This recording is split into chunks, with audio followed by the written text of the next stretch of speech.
And as Russia steps up its attacks on Ukraine, the Kremlin is once again seeking help from North Korea. South Korean intelligence reports that the country has already sent Russian weapons and North Korean troops could soon be sent to the front line. DW's Sergei Stanislavski reports on North Korea's role in Russia's new strategy. Kim Jong-un is greeting Russia's Foreign Minister Sergei Lavrov as a dear friend. Lavrov, in turn, has only warm words for the North Korean leader. The president sends you his warmest greetings and reaffirms his commitment to all the agreements that have been reached. He looks forward to continuing direct contact with you in the very near future. This meeting in the eastern port of Wonsan has left many wondering about its purpose. Since the war in Ukraine began, Russia and North Korea have become closer than they've been since the fall of the Soviet Union. A year ago, Putin and Kim signed an agreement for their countries to help each other if one faces military aggression. Now, South Korean intelligence reports that North Korea may have supplied Russia with up to 12 million artillery shells. According to Ukrainian intelligence services, Pyongyang has been providing up to half of the shells Russia uses to attack Ukraine. This meeting with Lavrov wasn't really about culture or tourism, and not even about soldiers. It was specifically about ammunition and missiles, which Russia is using in massive quantities.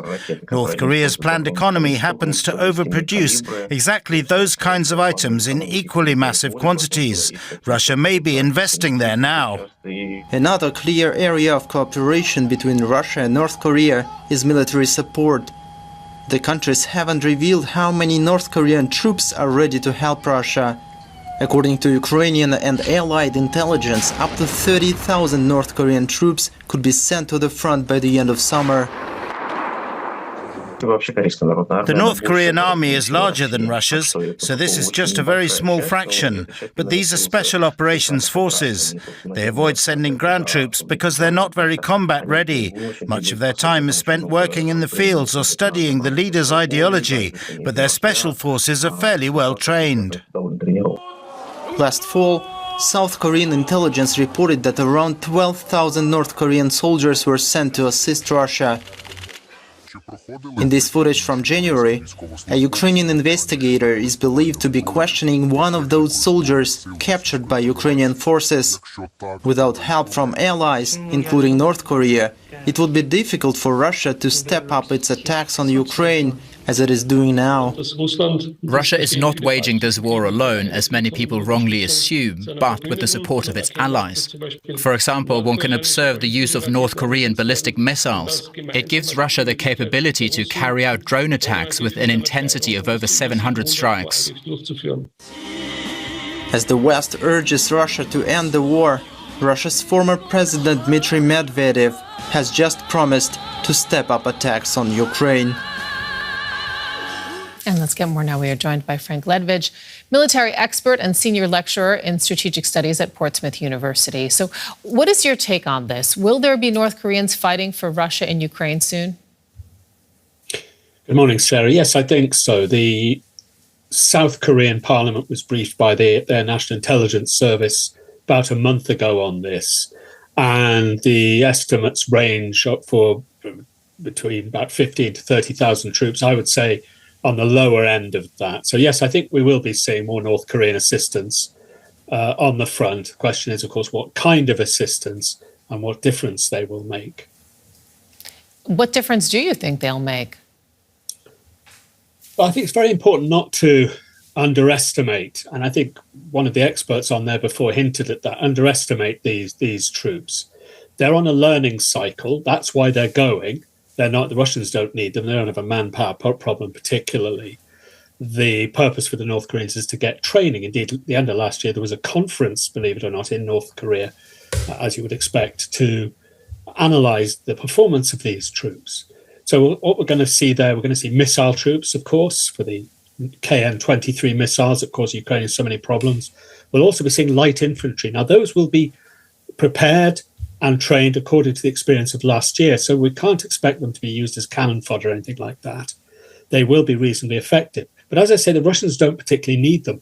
And from the Russian perspective, of course, and indeed from any military perspective. If you have a lot of foreign troops who don't have your doctrine, training, or even equipment, and I suspect these troops probably will look very much like Russian troops, they may not have the same training.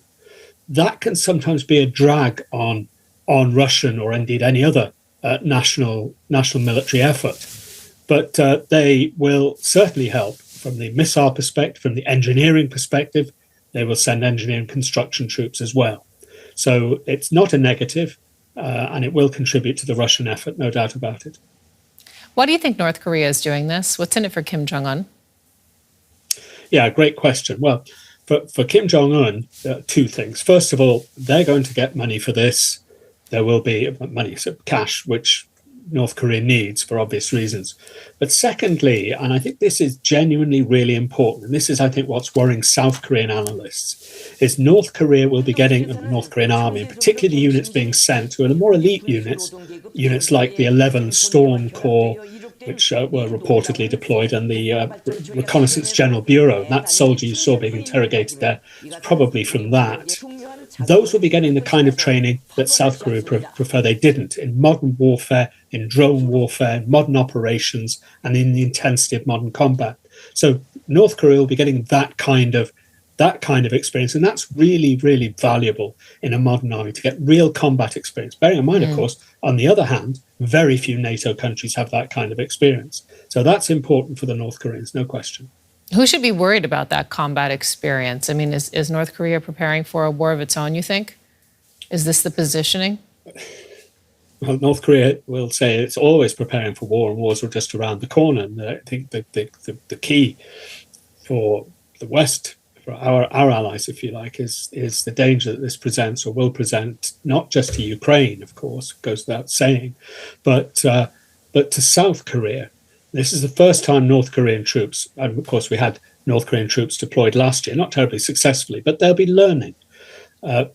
This is the second major deployment of North Korean troops into combat, and that will concern South Korea, because South Korea, of course, they're the people who are going to have to face them at some point, or at least be prepared to deter them.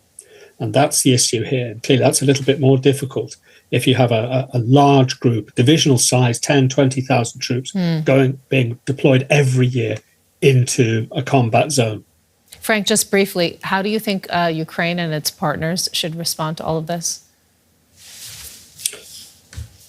I would suggest there's not too much we could do about that, except ramp up our own production of weaponry, which is the key contribution of North Korea to this war. They provide a significant proportion of Russia's ammunition at the moment. Military expert Frank Ledvich of Portsmouth University. Thank you so much. Thank you.